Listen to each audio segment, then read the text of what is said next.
ওরে ভাতিজা, তোমার যে পরনের লুঙ্গিটা আছে, এই পরনের লুঙ্গিটা আমার দেওয়া লুঙ্গিটা খুলে দে রে ভাতিজা।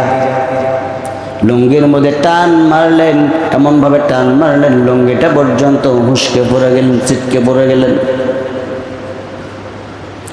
লজ্জাস্থান, উলঙ্গ অবস্থা, শীতকাল, উলঙ্গ অবস্থায় লজ্জাস্থানের মধ্যে হাত দিয়া মায়ের ঘরের মধ্যে দৌড়ে গেছেন।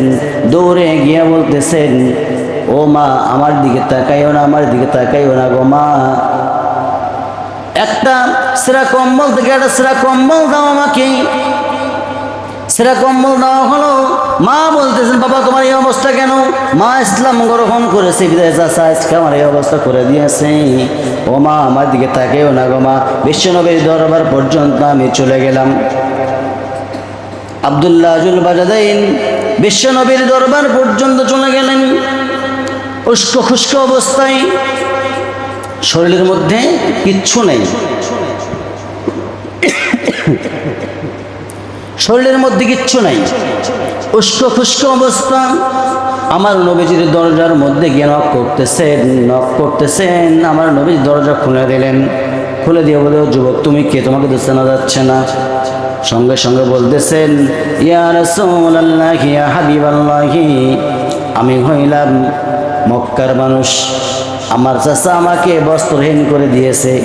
অসংখ্য সম্পদ ছিল আমার, কিন্তু আমার চাচা আমাকে যুদ্ধবস্থায় ইসলাম গ্রহণ করার কারণে যুদ্ধবস্তি করে আমার চাচা আমার কাছ থেকে সব কিছু কেড়ে নিয়েছে। এই কথা বলার সঙ্গে সঙ্গেই আমার নবীজি তার হাম্মাম, তার রুমের ভিতরে ঢুকলেন। রুমের ভিতরে ঢুইকা দুইটা পাঞ্জাবি, দুইটা জুব্বা নিয়ে আসলেন। দুইটা জুব্বা আব্দুল্লাহ জুল বাজাদাইনের হাতের মধ্যে দিয়ে বললেন, ওরে আব্দুল্লাহ, তোমার চাচা তোমাকে বস্ত্রহীন করে দিয়েছে, বিশ্ব নবী তোমাকে বস্ত্র ওলা বানাইয়া দিল। বলি সুবহানাল্লাহ, আরো জোরে সুবহানাল্লাহ।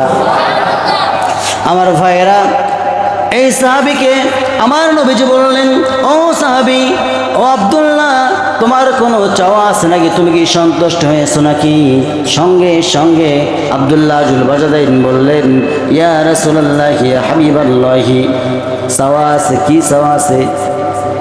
সঙ্গে সঙ্গে বললেন, ইয়া রাসূলুল্লাহ, ইয়া হাবিবাল্লাহ, চাওয়া একটাই, আমি যেন শাহাদাতের নাজরানা পাই হুজুর, আমি যেন শাহাদাতের নাজরানা পাই।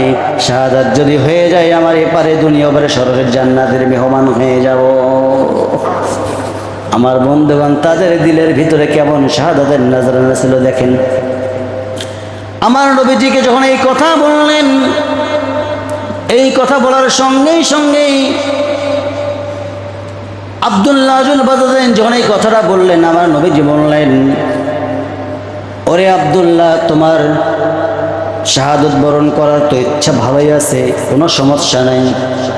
আমি আল্লাহর কাছে ফরিয়াদ করলাম। এইভাবে আল্লাহ রাসূল সাল্লাল্লাহু আলাইহি ওয়াসাল্লামের হাত দুটো তুললেন, আসমান মুখে তুলে বলতেছেন, আয় আল্লাহ তাআলা, আমার আব্দুল্লাহর রক্ত মাংসকে তুমি আল্লাহ হারাম, কাফেরদের জন্য হারাম করে দিয়ে দাও।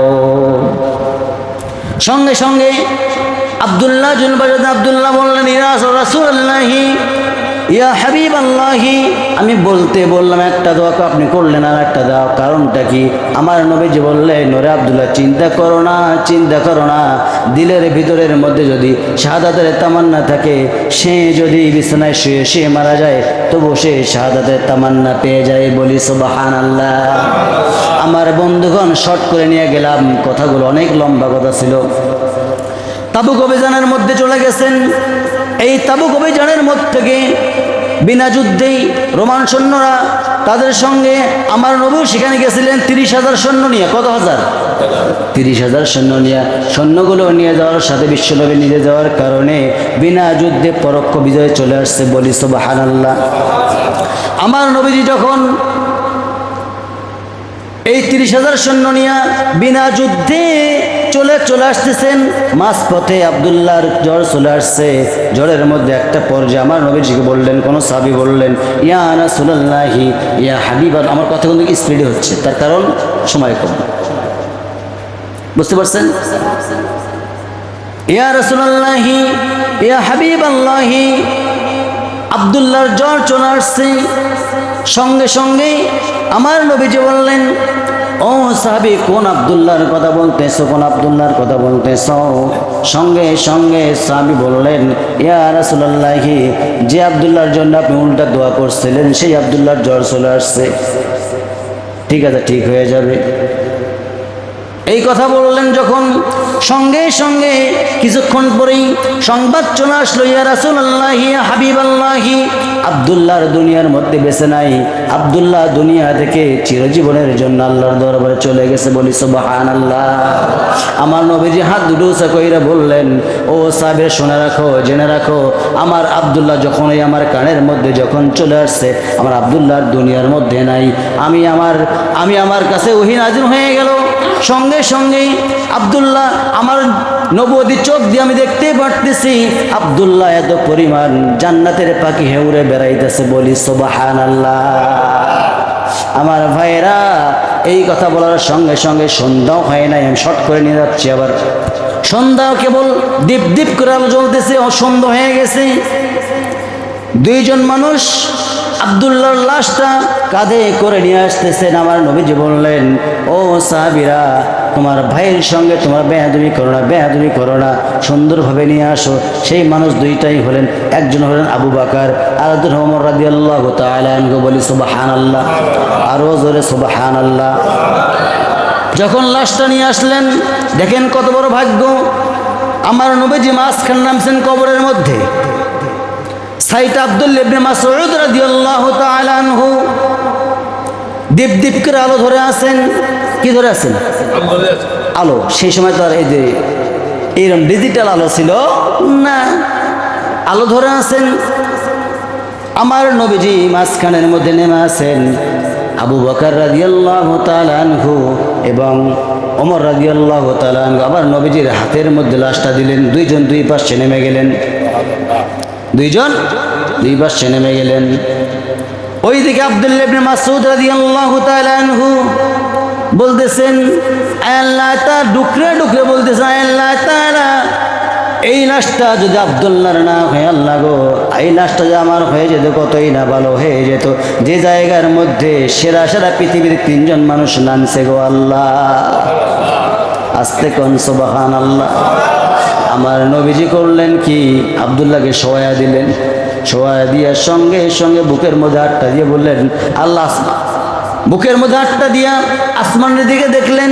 আমার নবীজি আসমানের দিকে বলতেছেন, আল্লাহ তাআলা, এখন পর্যন্ত আমি আব্দুল্লাহর প্রতি সন্তুষ্টি আছি গো আল্লাহ, মেহেরবানি করে তুমি আল্লাহ আমার আব্দুল্লাহর প্রতি সন্তুষ্ট হয়ে যাও। বলি সুবহানাল্লাহ।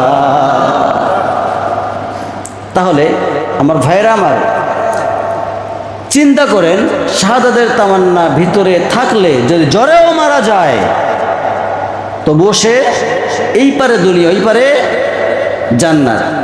নামাজ না পড়লেও চলবে নাকি? নামাজ না পড়লেও চলবে? নামাজ পড়া লাগবে তো।